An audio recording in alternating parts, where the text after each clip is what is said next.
Hi, creative friends. This is Shreya, and thank you so much for being here. So I'm going to do something just a little bit different today. I am, well, first of all, I am unreasonably excited about diving into this still life. But, just like with the series I just did for the portraits, and I combined a few different techniques into one spread. I did the paint a monster, pointillism, which is like when I just put the dots of color, the working dark values to light values. I like combined a whole bunch of techniques into my mixed media portrait. I'm going to be doing the same thing with my still life. I'm just going to be combining a bunch of different techniques. So I did a series on still lifes probably about 3 months ago. And, I talked about a lot of different things like the push pull. I did the working big shapes to small shapes, etc., etc. But what I'm going to be doing in this still life is I'm just going to be combining a whole bunch of things into one spread.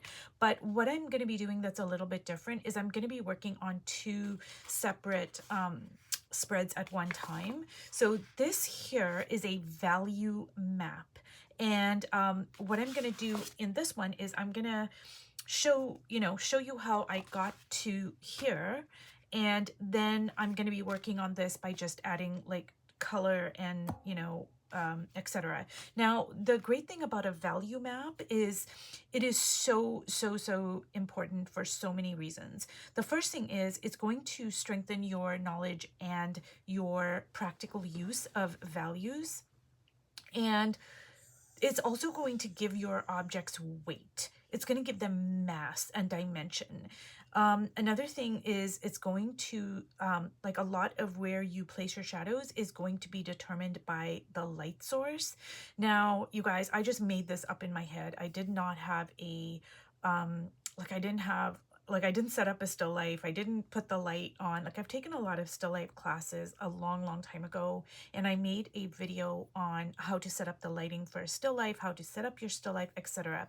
But I did not do that for this particular spread.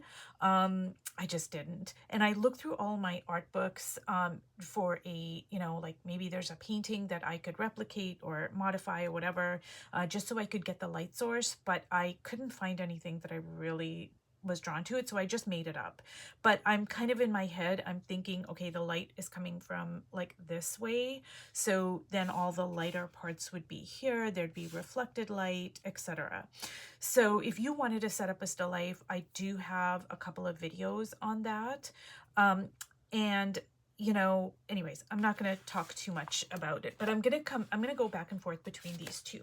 So in my video that I did on these like vignettes over here, I talked about like compositional styles, like different compositions that you can use to underpin your painting. And one of the ones that is very common, especially for still lifes, but really for anything, for portraits, for whatever.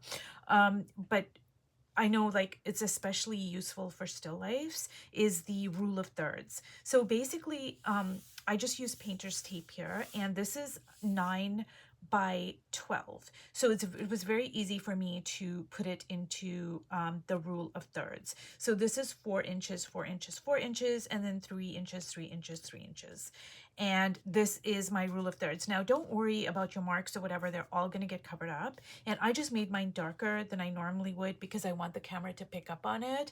But I just made these grids. So I'm going to place my still life like on the rule of thirds. So remember when I talked about the rule of thirds, like, you want to kind of like this is the sweet spots, like right here, because that's like very pleasing to the eye, and it's a great like underpinning to your still life.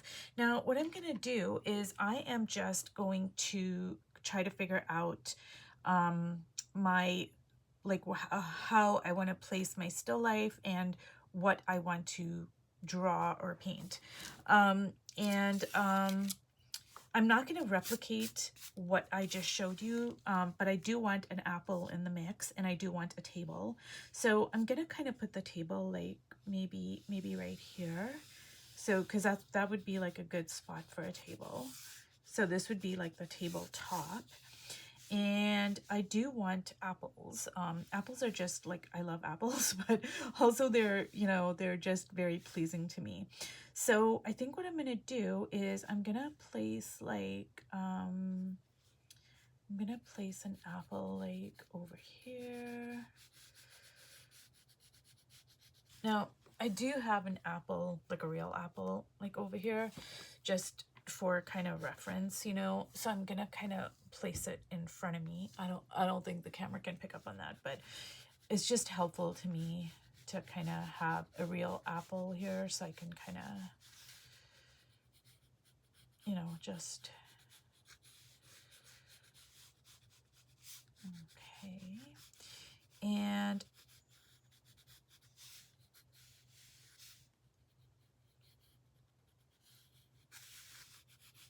okay. And then maybe, excuse me, I think what I'm gonna do is I'm gonna make like, I don't know, a jug or something. Just some kind of an object here. Like not a bowl, because I did a bowl for the other one. So maybe like a, I don't know, just something. A jug, a jar.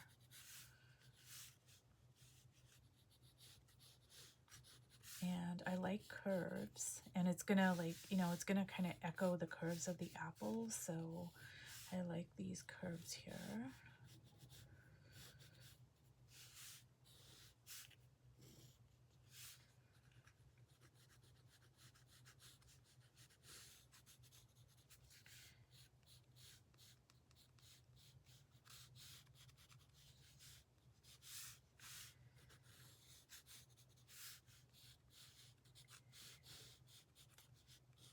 Now I might need to move the tabletop a little bit down here.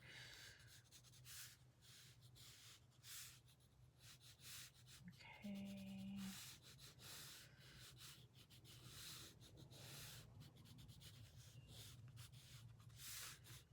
So there's a thing, you guys, like when I took, like I think it was still life classes, it doesn't matter, it's for anything, portraits, whatever. There's a thing called searching for your line.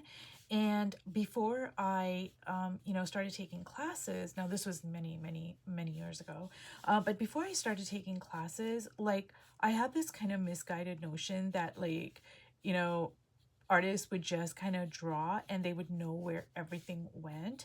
But there's a thing called searching for your line, and what it is you just you can make like 10 lines, you can make 20 lines, it doesn't matter. You can make as many lines as you need to search for the line that you want. So don't worry about, you know, making just however many lines it takes. And even the masters, they, you know, they search for their line. Like, okay. Now, this, the way it is not a good composition in the sense that, see these two objects, they are not, they're just like two separate, like nothing's overlapping. And for still lifes, you really should have like, to have a good composition, you really should have like something kind of overlapping something. So I think what I'm gonna do is I am going to, I gotta put something like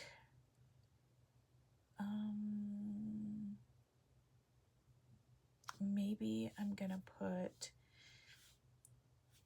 this is gonna be like too crowded now. Let me see here. Do I want another apple? You know what, you guys? I'm going to squash this.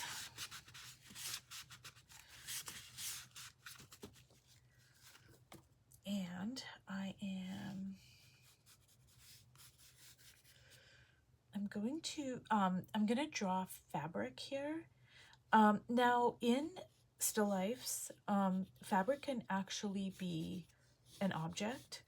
And I've actually seen still lifes where the whatever is in the still life, like an apple, a bowl of fruit or whatever, is actually the secondary thing, and the fabric is the is the main like focal point, because fabric can be really interesting and complex, and it carries a lot of visual weight. So I think what I'm going to do is I am...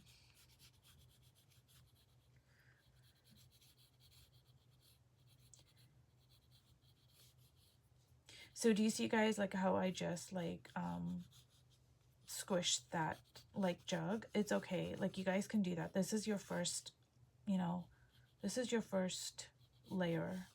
So you can, this is the best time to change things.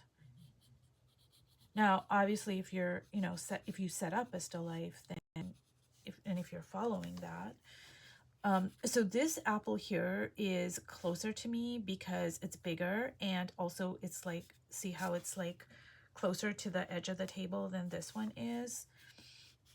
And maybe like I'm gonna draw like a jar or something in the back here.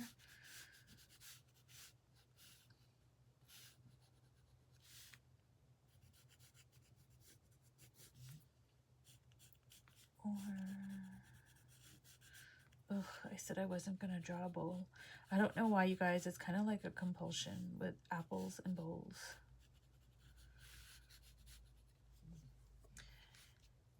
And let's see here.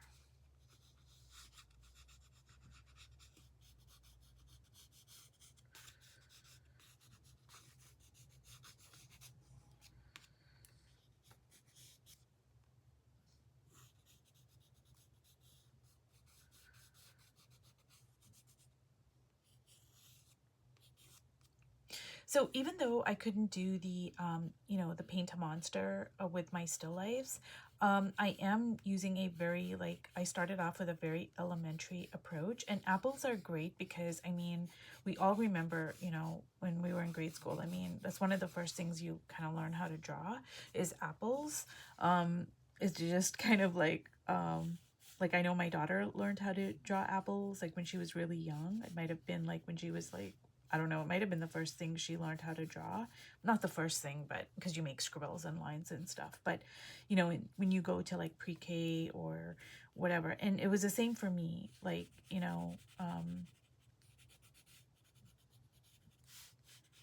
yeah, so apples are just like a very basic thing that we all kind of learn how to draw.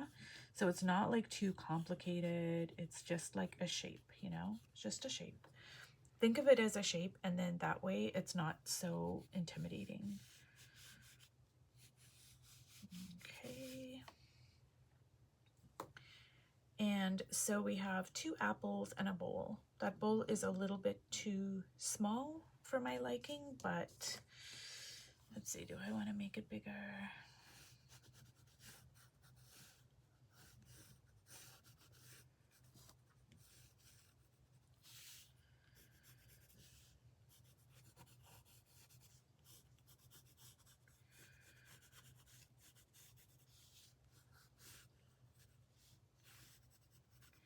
Okay, you guys, I said I wasn't going to do the same, I said I wasn't going to do the same still life, but I kind of did have one very similar. I don't know. It's not that I don't like jugs or vases or whatever. It's just like there is something very comforting about a bowl. And especially when I draw apples, because I don't know, I just think apples and bowls kind of go together.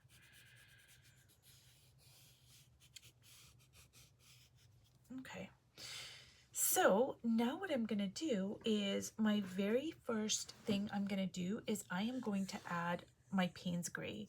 And, it's going to seem like really harsh, but that's what I'm going to add. And what I'm doing is I'm just kind of going for mass. I'm going for mass. So just make some shapes. Now, don't make the shapes randomly. I have an apple in front of me, and if you squint your eyes, like if you just squint and look at the apple, and you know, like if you have a light source that is coming from either the right or the left, it should not be head on. And I explained this in my, I did a video on still lifes. I explain how the lighting should be. That helps you see the light, the mass, the shadows, etc. a lot better. So, as you can see, this is not anything too crazy here.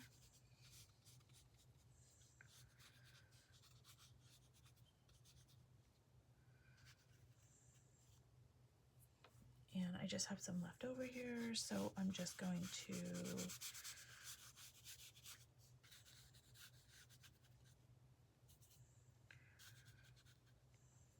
So do you see, you guys, how this is not anything too complicated? I'm just putting down the darkest values, and I'm just kind of like building up my mass. So it's nothing too over the top. And these are the shadows. Remember, for shadows, you want to just make this movement because shadows lie flat. So you just want to make that movement.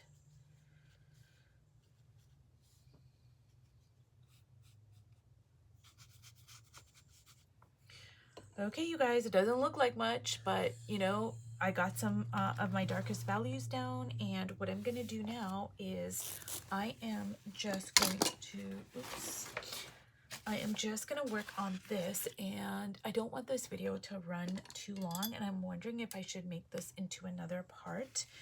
You know what I think I'm going to do, you guys, is I think what I'm going to do is I'm going to stop this video right now so that, you know, like the video I just did is just like laying down those darkest values and your composition, etc. And then I'm gonna make this video where I put colors in, but I'm gonna post both the videos on the same day, if that makes sense. So the one I just did, that's gonna be part 1, and this is gonna be part 2, where I put the colors on this value map. Anyways, you guys, if you've watched all the way to the end, thank you so much, and I hope that this has been helpful, and I hope that you're following along and just, you know, getting more comfortable with looking at values, doing your value map, and it does not have to be complicated. Okay, thank you so much for watching, and I'll see you in my next video. Bye.